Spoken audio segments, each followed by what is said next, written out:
sama-sama tayong magiging tarakili.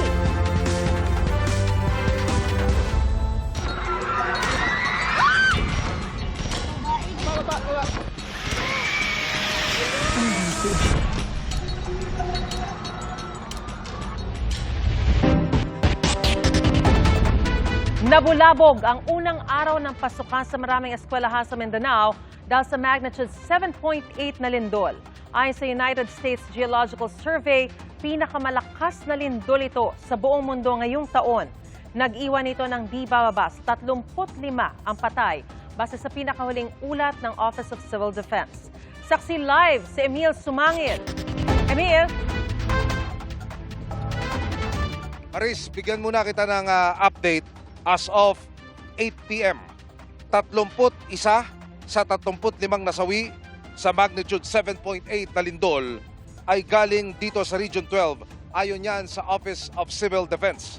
17 ang mula dito sa aking kinalalagyan sa Sarangani Province, 2 sa South Cotabato at 12 sa General Santos City. 4 na iba pa ang nasawi sa Region 11. Nasampahan o nasaksihan naman ang tindi, nasaksihan natin kanina, Maris, ang tindi ng pinsala sa mga gusali ng pagguho ng malakas na lindol sa General Santos City. Doon naranasan ang intensity 8 kanina. Narito ang aking report. Ganito kalakas ang lindol na nagdulot ng takot sa mga estudyante ng Mahayakay Elementary School sa Malita, Davao Occidental. Ang mga guro, pilit pinakakalma ang mga bata. Maya-maya ay bumagsak ang bubong ng stage ng eskwelahan. Nangyari ang pagyanig sa gitna ng flag ceremony para sa unang araw ng pasukan. Lingkod lang! Lingkod lang! Nabulabog din ang flag ceremony sa Demoloc Valley National High School. Napasigaw at napayak na lamang ang mga estudyante habang lumilikas. Isa sa mga estudyante ang nahimatay na agad sinakulohan ng mga guro. Naramdaman din ang pagyanig sa Davao del Sur. Sa Matanao National High School, nagsama-sama at nagmadaling lumipat sa open area ang mga estudyante. Maya-maya, gumuho ang isa sa mga gusali ng paaralan. Ayon sa pamunuan nito, matagal nang abandonado at hindi ginagamit ang gusali matapos ang sunod-sunod na lindol noong 2019. Mga kapuso, ipakikita po namin sa inyo ngayon ang itsura ng isa sa mga gusali ng Matanao National High School na pinaluhod ng pagyanig kanina. Tuluyan ang hindi mapakikinabangan pa ang mga silid-aralan. Bumagsak ang mga kisame, sumayaw ang mga pader at nabaluktot ang mga poste. At bumalik po sa lupa ang second floor. Nakaschedule na rin daw dapat itong i-demolish. In fact, naka-cyclone wire yan siya para hindi talaga mapasukan ng mga bata. Lahat po ng ating students ay safe. Meron lang yung iba, mga iilan-ilan na medyo nag-hyperventilate. Yun naman ay natugunan ng ating mga nurses at ng ating ambulance from the LGU. Mga kapuso, ang gusaling ito, kung nasaan po ako ngayon, ang ginagamit ngayon ng mga mag-aaral. Hindi po ito kinakitaan ng anumang damages. Kaya sa oras na ibalik na ang klase, ito pa rin ang papasukan at tuloy-tuloy ang magiging klase ng mga mag-aaral. Ayon sa Matanao LGU, susuriin muna ang mga gusali sa bayan bago papasukin muli ang mga estudyante pati mga empleyado ng lokal na pamahalaan. Sa bayan ng Santa Cruz, sinaklolokan ng tauhan ng Coast Guard ang mga estudyanteng nahimatay at nasugatan sa Santa Cruz National High School. Nagpagebang-gebang din ang chandelier na ito sa loob ng isang condo unit na nasa 8th floor. Ang mga gamit nagkalat. Pasado alas 7 ng umaga kanina nang yumanig ang magnitude 7.8 na lindol na itala ang epicenter nito sa dagat 32 kilometers timog kanluran ng Maasim, Sarangani. Ayon sa Sarangani PDRMO, nasa 17 ang nasawi sa Sarangani. Mostly yung 13 sa munisipyo ng Glan, ito po yung natabunan ng landslide po. Yung 4 na iba po ay saan pa? Sa munisipyo po ng Malapatan. Naramdaman ang intensity 8 sa ilang bahagi ng Sarangani at General Santos City. Kung saan gumuho at animoy pinulbos sa isang iglap ang gusali kung saan naroon ang fast food chain na Jollibee.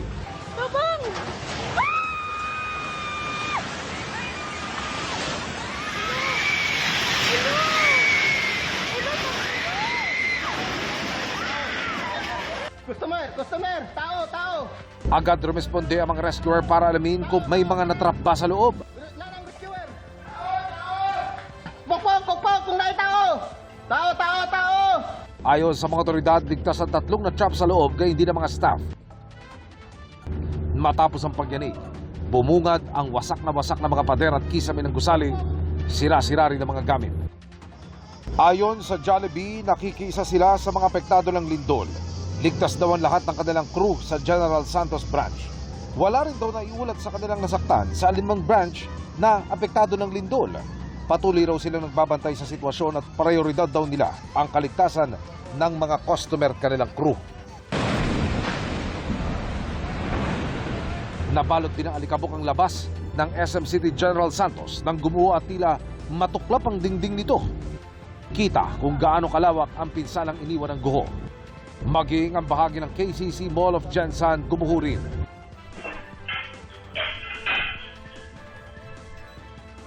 Sa loob naman ng bahay na ito, sunod-sunod na nalaglag at nabasag ang mga bote at baso. Animoy hinahampas din ang mga gamit sa loob ng dinuyan ng lindol. Maging ang City Hall sa Jensan hindi nakaligtas. Naiwang bitak-bitak ang bahagi ng bubong nito.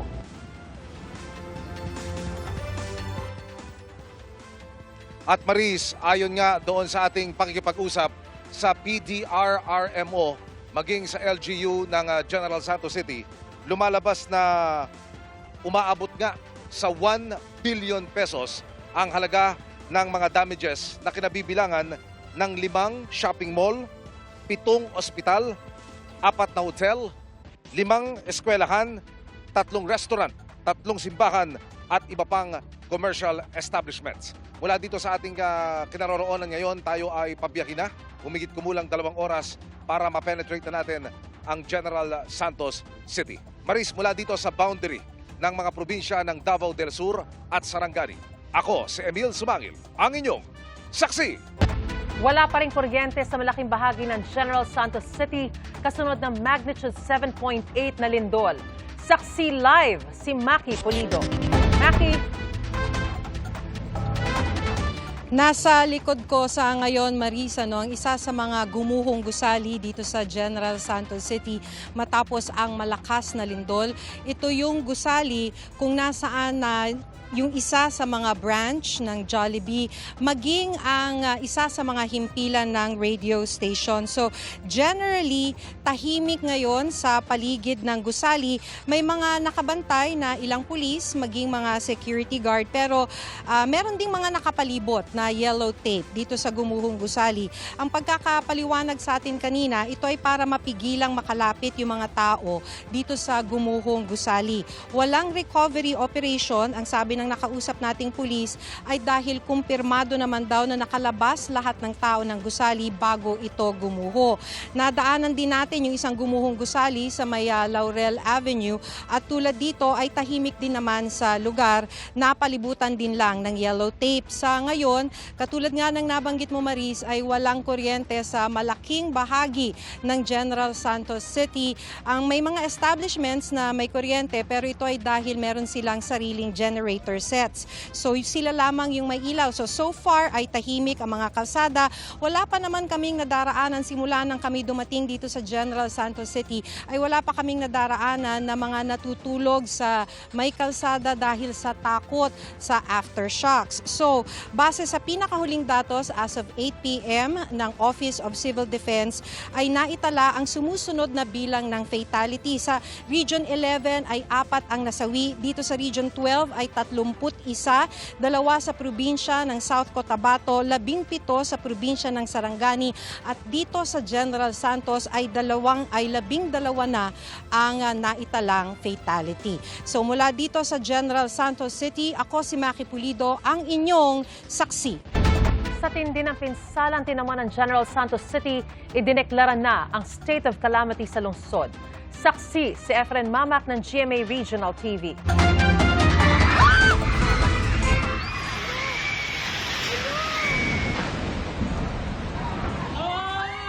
Sa pagtama ng 7.8 magnitude na lindol kaninang umaga, isa sa pinakanapuruhan ang Sarangani.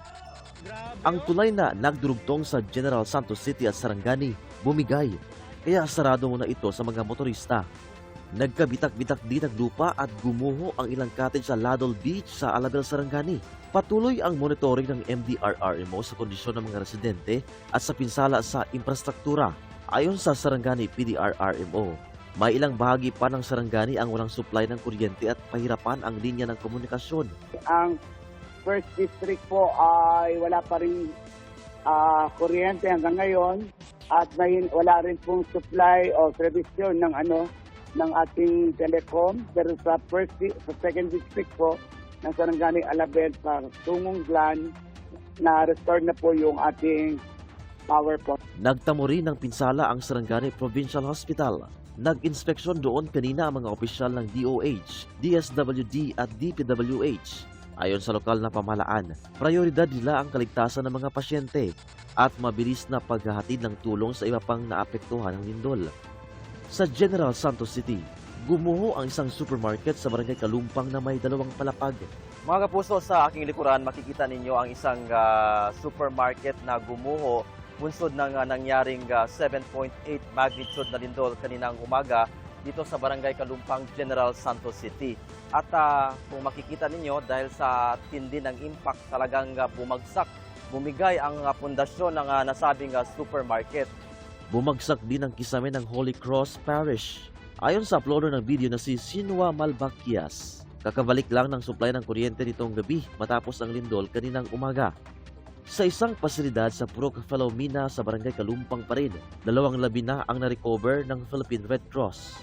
Pati gusali ng sangguniang pangungsod, nagtamo ng mga pinsala. Ang gusaling ito sa Laurel Street tumagilid na. Idineklara na ang state of calamity sa lungsod. Ramdam din ang bagsik ng lindol sa Davao City. Sa Santa Ana Central Elementary School, may mga naiyak na sa sobrang takot. Habang tila dinuduyan pa ang paligid, nag-alay sila ng dasal.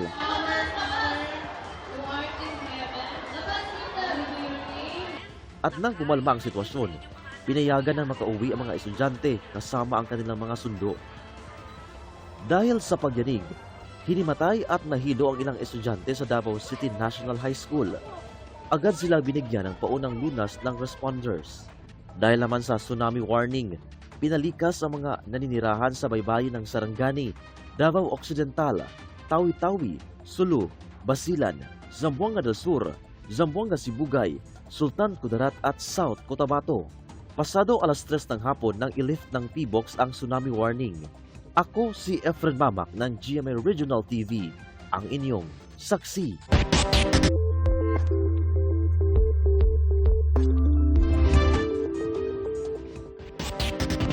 Hanggang sa Indonesia, nagtaas ng tsunami warning dahil sa magnitude 7.8 na lindol sa Mindanao.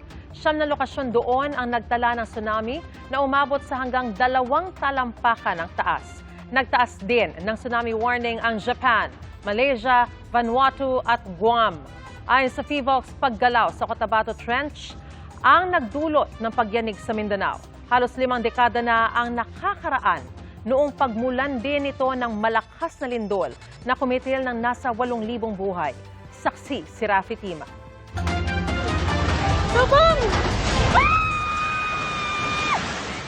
Sa nakaraang 50 taon, 3 beses lang nagtala ang Pilipinas ng lindol na magnitude 7.8 pataas ang lakas. Isa rito, ang magnitude 7.8 na lindol sa Luzon noong 1990 na kumitil ng mahigit 1,000. Naitala sa lupa sa Rizal, Nueva Ecija ang epicenter ng lindol. Matinding pagyanig ang idinulot nito sa Baguio City, Camaratuan City, Dagupan City at San Fernando City hanggang sa Metro Manila. Ang isa pa ay noong 1976, halos 50 taon na ang nakakaraan. Ang magnitude 8.1 na lindol na tumama sa Moro Gulf at nagdulot ng mapaminsalang tsunami sa Sulu Archipelago, Southern Mindanao at Zamboanga Peninsula. Ayon sa PHIVOLCS, tumama ang lindol pasado hating gabi kung kailan marami nang natutulog. Tinatayang 8,000 ang nasawi, mahigit 10,000 ang nasugatan, mahigit 70,000 ang nawala ng tirahan. Umabot po ng 8,000 yung mga casualties during that time, noong 1976. Dahil sa wala pa po tayo mga early warning system during that time. Gaya ng lindol noong 1976, paggalaw sa Cotabato Trench ang pinagmulan ng magnitude 7.8 na pagyanig kaninang umaga. Parehong sa dagat ang epicenter ng dalawang lindol. Pareho ring intensity 8 o very destructive, ang pinakamataas na naitalang intensity. Pero mas mababa ang tsunami na idinulot ng lindol kanina. Noong 1976, 85% ng mga pagkamatay noon dulot ng tsunami ayon sa PHIVOLCS. Umabot po yun ng 9 meters po yung tsunami height nung nangyari po noong 1976. Kaya lagpas 3 palapag na gusali. Ayon sa PHIVOLCS, subduction o paglubog ng bahagi ng Cotabato Trench ang pinagmulan ng pagyanig kanina. Up and down po ito, no? Parang may sinusuntok sa ilalim kapag malapit po tayo sa epicenter ng lindol. Pero kapag malayo po tayo sa pinangyarihan ng lindol, for example, nasa may bandang Leyte tayo or nasa Cebu, ang nararamdaman na po nila doon ay sideway motion. Ayon sa PHIVOLCS, inaasahan ng malawak ang pinsalang dulot ng lindol. May kababawan daw kasi ang 33 kilometers na lalim na bahagi ng Cotabato Trench na gumalaw kanina. Tumagal din ng halos 1 minuto ang paggalaw ng lupa. Dahil sa medyo may katagalan po yung pag-uga ng lupa, kaya medyo marami din pong mga pinsalang or damage na nangyari po doon. Lalo na kasi na medyo malapit sa epicentral area yung mga gusali na po na ito. Dati nang sinabi ng PHIVOLCS na may tuturing na mababaw kung mababa sa 30 kilometers ang lalim ng epicenter. Halimbawa ang magnitude 6.9 na lindol sa Bogo, Cebu noong September 30, may lalim lang na 5 kilometro, 79 ang nasawi. Kinukumpirma ng PHIVOLCS ang mga ulat na ilang lugar ang nakaranas ng liquefaction o ang tila pagkalusaw ng lupa at ng mistulang likido dahil sa lakas ng lindol sa Mindanao. Sa ngayon, bukod sa seismic measuring equipment, nakakalat na rin daw sa Davao at Moro Gulf ang mga tsunami monitoring device ng PHIVOLCS. Bukas, magpapadala ang ahensya ng Quick Response Team sa Sarangani para pag-aralan pa ang nangyaring lindol. Ang Office of Civil Defense at National Disaster Risk Reduction and Management Council ang inatasan ni Pangulong Bongbong Marcos na manguna sa pagtugon sa sakuna. Pinahanda na rin sa DSWD ang paunang tulong. Dumating na rin sa General Santos City sina DSWD Secretary Rex Gatchalian, DPWH Secretary Vince Dizon at DOH Secretary Ted Hermosa. Naroon din ang mga kinatawan ng Defense Department, OCD, DepEd at DSWD. Sa taya ng DPWH, nasa 1 bilyong piso ang halaga ng danyos sa iba't ibang gusali sa Gensan pa lang. Papunta ako doon ngayon, natitignan natin kung ano yung mga pinaka-critical na buildings at iba pang infrastructure na kailangan nating madali ng pagsasaayos. Ako si Rafi Tima, ang inyong saksi. Handa raw mag-inhibit si Senador Erwin Tulfo kapag natuloy na ang mga pagdinig ng Senate Blue Ribbon Committee na kanyang pinamumunuan. Tugon niya ni Tulfo matapos hingiin itong kondisyon sa pagdalo sa pagdinig ng 18 nagpakilalang dating bodyguard ni dating Congressman Zaldico. Nagkaroon ng consultative meeting ang komite kanina pero hindi dumalo roon ang 18 dating bodyguard. Saksi si Ian Cruz. Nagsisimula na ang consultative meeting ng Blue Ribbon Committee ng Gatchalian Block kaugnay ng flood control scandal nang dumating sa Senado ang nagpakilalang 18 dating bodyguard ni dating Congressman Zaldico. Kasama nila ang kanilang abogado na si Attorney Levy Baligod. Ito, ang impetasyon nila, hindi naman nila sinabing mag-QR code kami. Tingnan nyo. Pasado alas 10 ng umaga, nagpunta si Senador Robin Padilla sa session hall para hanapin ang mga dating bodyguard ni Ko. 10:08 ng umaga, nakita sila ni Padilla sa lobby na problemado pa rin sa QR code ng mga bisita. Bisita ko sila eh. Dapat yung bisita ng senador, hindi hinaharang. Pupunta sila. Pero bakit sa office mo, sir? May press con muna. Ako ang pumili. Ako ang nag-request. Okay, sir. Sir, punta kayo sa hearing? Punta kayo sa hearing? Pero hindi pa rin sila makaakyat dahil sa mga di-plansyadong QR code ng visitors form. 10:43 ng umaga o makaraan ng 1 oras ay nakaakyat na sina Baligod. Pero imbes sa session hall, dumiretso sila sa tanggapan ni Padilla para sa isang press con. Kasabay niya na isinasagawa na noon ang consultative meeting. Nakakadismaya na hindi po umaten yung 18 bodyguards, yung kanilang abogado na si Attorney Baligod at si Ginoong Mike Defensor dito sa ating patawag. Ito po ay opisyal na patawag. Wala man ang 18, tinalakay naman ang kanilang joint affidavit. Pinuna ni NBI Director Melvin Matibag ang anyay kahinaan at pabago-bagong testimonya ng mga ito. Ang core allegation na kas ang laman ng maleta ay madalas hearsay lamang. Hindi napatunayan ang mga alegasyon base sa ebidensyang iniharap. Walang sapat na personal knowledge, puro hearsay, walang corroboration at coordinated ang narrative. Si Senador Tito Soto, nakikisimpatya raw sa 18 dahil parang nagagamit daw sila sa naratibong gustong ipalabas ng gumawa ng joint affidavit. Nasingit ako somewhere along this makapal na affidavit na to. And then, nung magbigay ng sinumpaang salaysay, yung mga nabanggit noon, lalo na yung 5, hindi ako binanggit. Pero pagdating nung pseudo hearing, ay pilit itinatanong nung dalawang senador tungkol sa akin tsaka kay Senator Lacson. So, I actually sympathize with the 18 ex-bodyguards because parang nagagamit talaga sila. Nakakaawa eh. Dahil later on, baka sila sasalo ng lahat ng kabulastugan ng ginawa nung nag-prepare ng joint affidavit. Dahil ilang beses nang nililinaw ng Armed Forces of the Philippines at ng Philippine Marines na hindi nila naging miyembro ang ilan sa 18. Mungkahin ni Senador Raffy Tulfo. Let me call them 18 kargador. Kasi nga po, nagkakarga sila ng mga mali-maletang pera, sabi nga nila. Yun po talagang trabaho nila, taga-bitbit, taga-karga ng maleta.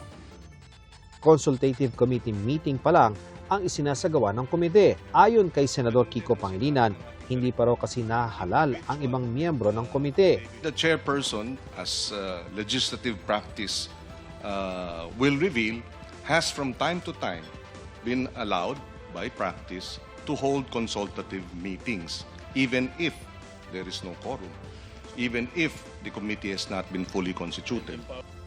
Nauna nang humarap ang 18 sa pagpapatawag ng Blue Ribbon Committee ng Cayetano Block noong Huwebes. Pero ayaw itong kilalanin ng Blue Ribbon Committee nang tinaguriang new majority, kabilang ang chairperson nitong si Senator Erwin Tulfo. It was irregular, a house show, as you may want to call it, a make-believe investigation masquerading as an official Senate proceeding. Kasabay niya na muli niyang pinabulaanan ang alegasyong dinalhan siya ng pera. Ito po ay walang basihan, walang katotohanan, ni walang naipresentang dokumento, resibo, o anumang konkretong patunay, kundi puro salita lamang. Hindi tayo narito upang magbigay ng hatol batay lamang po sa mga haka-haka. Narito tayo upang alamin ang katotohanan. Panantanghali, tinapos na rin ang consultative meeting para raw makatutok ang mga senador sa lindol sa Mindanao. Depensa ni Senador Padilla sa mga nagsasabing peke ang pagdinig ng kanilang paksyon noong Huwebes. Demokrasya itong bansa na ito. Kung ano sabihin nila, side nila yon.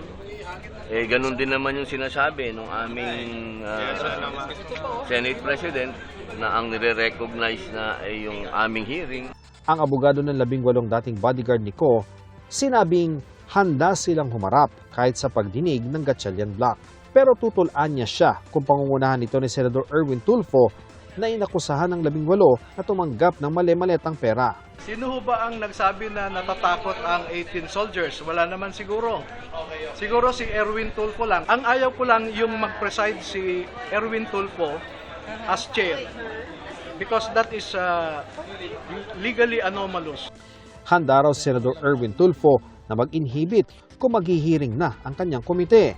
Definitely, yung sinasabi lang mag-inhibit, definitely mag-inhibit ako. Plano ko nga sana kaso mga meeting pa lang ito. Pag sa hearing proper, I will announce, I will inhibit. Ayon naman kay Senador Gatchalian, iimbitahan pa rin daw nila ang 18 dating bodyguard ni Ko. Dito na sila sana pumunta na lang sila dito. Why all the drama of pupunta pa doon, may press con. Nandito na sila, this is the best venue to tell the truth. Ang sinisi ni Baligod sa di pagdalo kanina ay ang naantala umanong pagpapapasok sa kanila. Meeting, consultative meeting. Sayang yung opportunity. Na-delay kami sa entrance din kasi. Halos sabay natapos ang press con ng 18 at ang consultative meeting ng Blue Ribbon Committee na nag-imbita sa kanila. Sa press conference, Tinanong si Baligod tungkol kina Senador Mark Villar na nahatiran umano ng mali-maletang pera sa Las Piñas pero di nabanggit noong Huwebes. Nakita nila, sir, na tinanggap mismo ni Senator Mark? Wala po silang sinabi na ganon. Basta pinadala nila sa address na yon. At pagdating po ng masusing pagtatanong ng panel of investigators ng ombudsman, ay dyan po nila maging official na sabihin kung nakita nila o hindi. Nasa affidavit din ang paghahatid umano ng pera kay Senador Loren Legarda. Pero paglilinaw kanina, kay Senadora Loren, hindi. Wala silang nakita. Hindi nila nakita na nakapasok sa gate. Kasi yun yung what they clearly recalled was that pagbaba ni Saldico, nagbukas ang gate, pumasok siya, sinara din yung gate daw. So pati si Mark Tiksay, na usually sumasama sa kanya, naiwan sa labas. Pagkatapos ng press con, dumiretso sina Padilla at Baligod sa tanggapan ni Senador Tito Soto. Matapos ang halos isang oras, ay lumabas si Padilla at sinabing si Baligod na nga ang kausap ni Soto. Nang lumabas si Baligod, sinabi niyang kaibigan niya si Soto. Anya, ipinaliwanag din niya kay Soto na na-delay sila sa gate ng Senado. Kung ipapatawag daw muli sa pagdinig, ay dadaluan niya ang mga kliyente. May 14 pa raw na dating tauhan din ni Ko ang pwedeng tumistigo. Attorney, malaki ba pasabog nila talaga? Tingin mo? Ayoko munang mag-speculate. Hindi ko alam kung ano yung malaking pasabog o hindi. Basta we will just fulfill our civic duty. But national leaders, nationally elected. Oo. Aabot ang Malacanang, sir? Ang kwan? Kapangalanan? Pardon me, no? Ayoko munang mag-speculate. Nais din daw makausap ni Baligod si Tulfo. Ako, si Ian Cruz, ang inyong saksi. Nakakulong na sa Bulacan Provincial Jail ang kontratista si Curly Discaya. Inaresto siya kanina sa Senado para sa kasong malversation of public funds. Kaugnay sa anomalya umano sa flood control project sa Bulacan. 8 buwan na sa kustudiya ng Senado si Discaya matapos siya ma-cite in contempt ng Blue Ribbon Committee. Ayon sa abogado ni Discaya, mayroon pang dagdag na 150 personalidad na sangkot-an nila sa flood control scandal ang nakahandang pangalanan sana ng kontratista.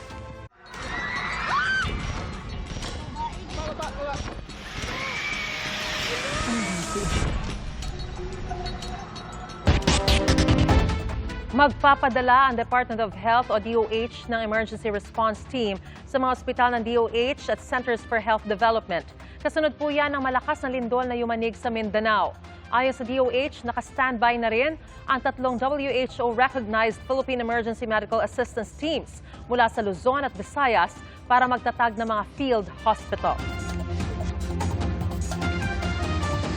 Mga kapuso, naghahanda na ang GMA Kapuso Foundation na maghatid ng tulong sa mga pamilya na apektuhan ng lindol sa Mindanao. Magsasagawa bukas ng repacking ng relief goods sa GMA Regional TV Station sa General Santos City. Agad ipamamahagi ang relief goods sa mga apektadong residente. Salamat po sa inyong pagsaksi. Sa ngalan ni PR Kanghel, ako po si Mariz Umali. Ito ang GMA News. Walang kinikilingan, walang pinoprotektahan, noon at ngayon, serbisyong totoo.